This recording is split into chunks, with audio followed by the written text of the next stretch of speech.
Hello guys and welcome back to our channel Barca Admirers for your daily coverage of all the latest news updates and transfers roundup related to Barcelona. In this video, we take a look at the repercussions of the fourth consecutive loss in the Clasico and the third one under Koeman as new injury scares emerge for the team. Meanwhile, Aguero's goal in the game comes out as the only positive from the fixture as several decisions are taken regarding the future of the Ashby Barca project. On the other hand, reports coming out of Spain suggest that it might be more difficult than anticipated to re-sign a former Barca player, along with many more such updates. So make sure to watch this video till the very end without skipping over any part.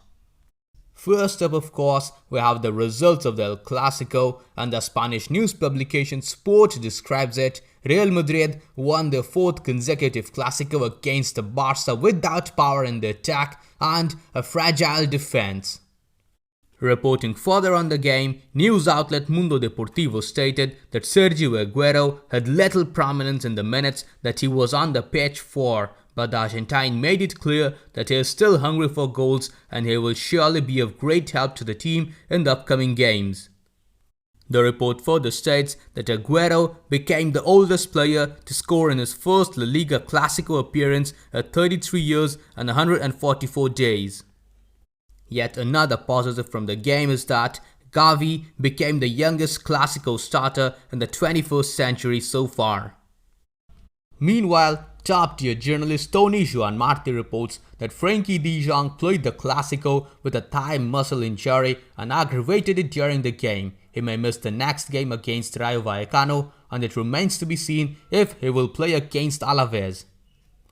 Further criticizing the player, Spanish news outlet Sport stated that the Frenkie de Jong case should be ringing alarm bells at Barca. In not even 3 years, he has gone from being one of the most promising players in world football to barely getting involved in the team's game. The midfielder has stagnated and it's a worry for the club.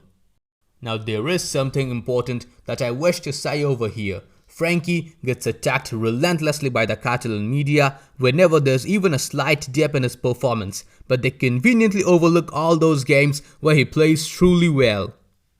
Now this is quite natural, of course, because as good as this guy is, Frenkie is still Dutch, so he gets the stick. Meanwhile, the Catalan players barely receive any criticism despite years of delivering poor performances. We have only rarely seen Piqué or Roberto or Busquets receiving their fair share of hatred from the media, and yet surprisingly, they are the ones that have disappointed us consistently over the last 4 years. Something big desperately needs to change because the Catalan bias in the media is very real. As for the game, the thing that hurts me the most was the fact that we got way too many scoring chances to lose like this. Serginho Dest should have put that one away, and so should have Ansu Fati on at least 2 occasions, but then again, he will need time and that's understandable. We've got no one to blame but ourselves for it. But overall, I guess it will be safe to say that the team played much better than what I expected them to, and I mean it. The fact that we conceded a goal in the stoppage time can only be attributed to the disadvantage we were at, playing with 9 men on the pitch, with Luke de Jong and Sergi Roberto acting as dummies, and we could have easily avoided that goal. Gavi is brilliant on the ball, but he needs time to develop his final passing into the box, for which of course we had Ricky Puig on the bench, but I prefer not to speak on that issue. Jordi Alba was on painkiller injections and that was clear. Serginho Dest made up for his mistake by assisting Aguero in the last minute. I really wish he would have gotten his first goal under different circumstances, however. It's the Clasico, the 4th one that we have lost in a row, but surprisingly, I'm not as mad as I thought I would be. The youngsters did good, they need time, and they have got it from my end. Meanwhile, Spanish news outlet Diario AS reports that the club hid the fact that Gerard Piqué played the Clasico with discomfort in his calf muscle. Alba had to play with painkillers.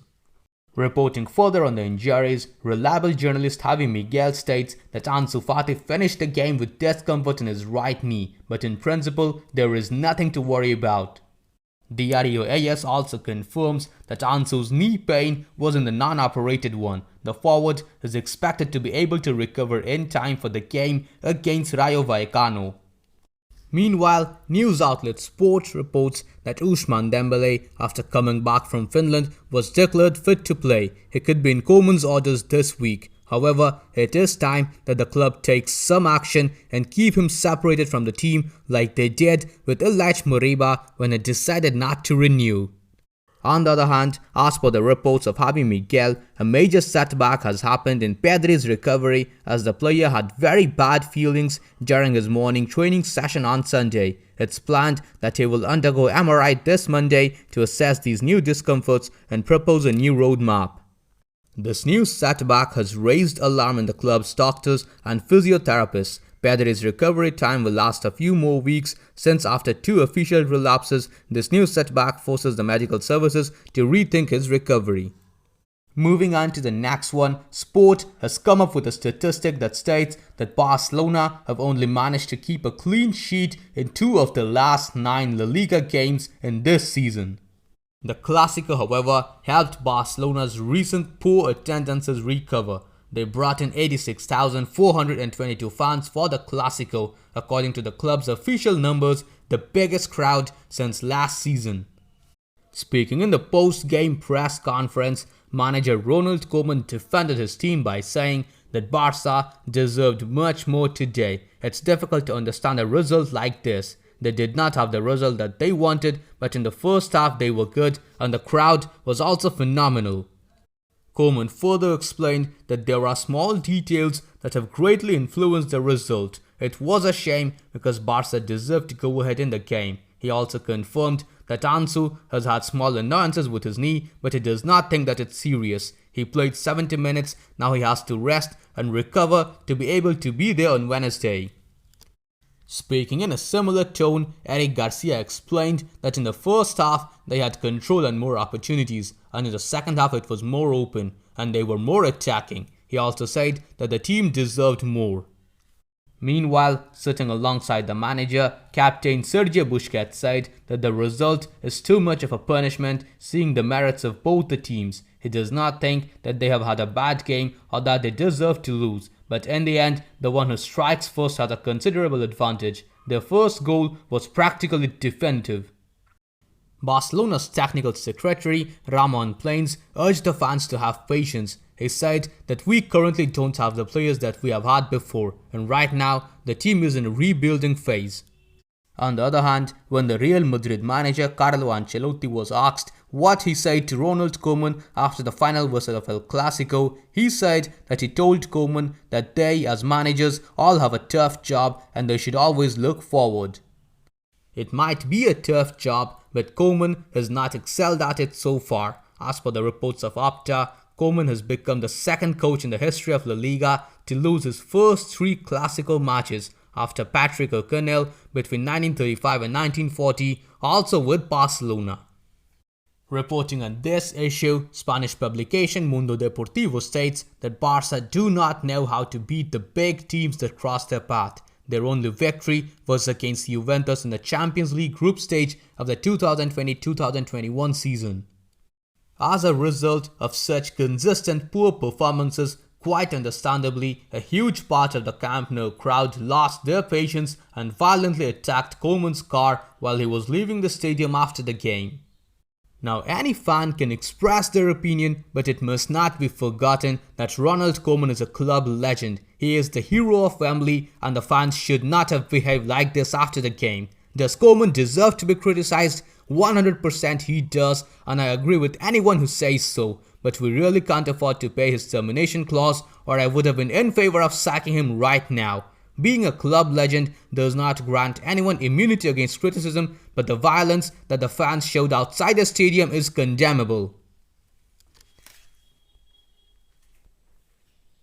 After the mishap took place, Barcelona released an official statement publicly condemning the violent and contemptuous actions that Ronald Koeman had experienced while leaving the Camp Nou. The club will take security and disciplinary measures so that such unfortunate events do not happen again.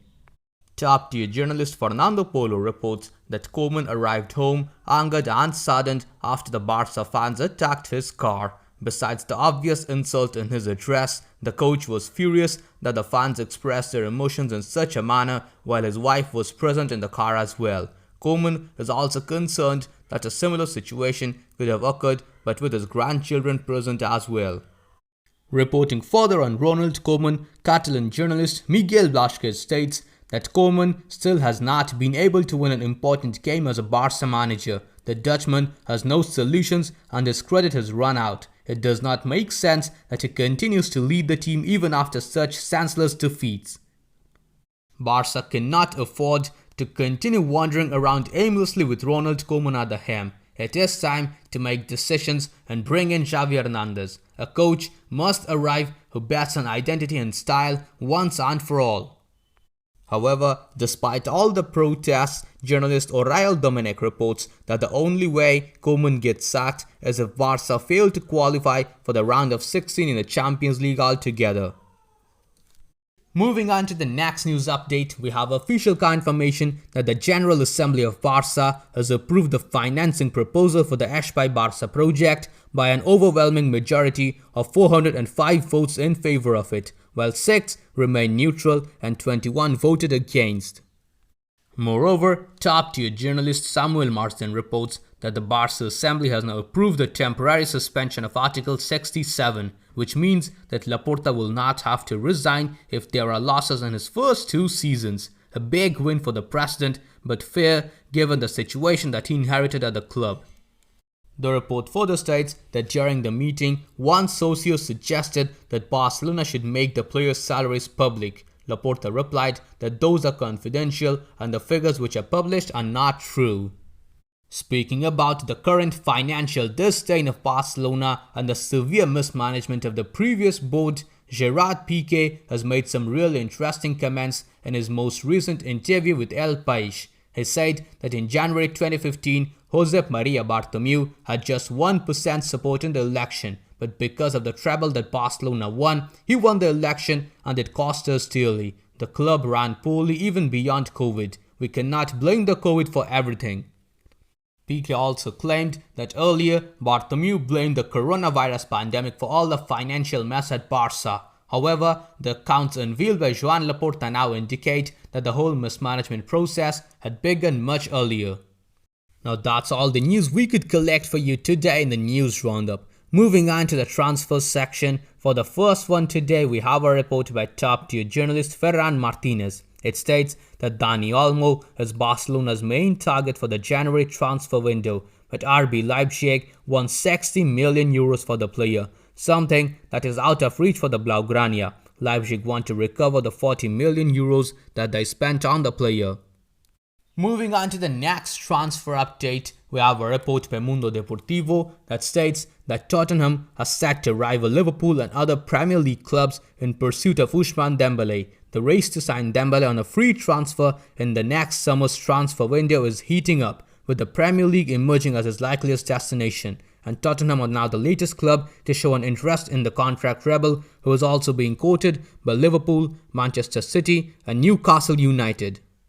That's all the news we could collect for you today. If you enjoyed this video, then please subscribe to our channel, press the bell icon, select all and enable all the YouTube app notifications.